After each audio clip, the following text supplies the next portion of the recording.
Then the Bible says that Noah found favor in God's eyes, that he was righteous and blameless, and he walked with God. And I think it needs to be noted that, he still had a sinful nature. He still, all have sinned and come short of the glory of God. But Hebrews 11 does tell us that he had faith, Noah did. And I believe just as Abraham was righteous by his faith, so was Noah. Noah was righteous by his faith.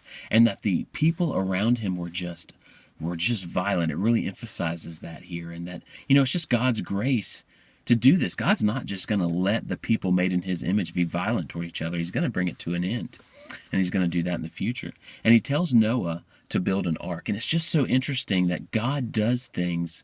He does salvation through people, right?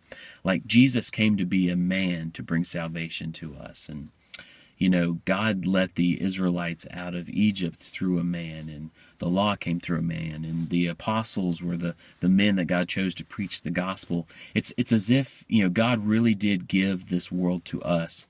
And anytime he moves and creates a saving plan, he always puts people in place to do that. And that's why it's so important for us to just heed God's voice and listen and just do what he tells us to do. What if Noah would have doubted and not done this, right? What if Jesus would have given in the Garden of Gethsemane and not given in to God's will, right? Salvation is always dependent on people being obedient to God's plan. So make sure you're obedient, because God could be using you to bring salvation to the people around you.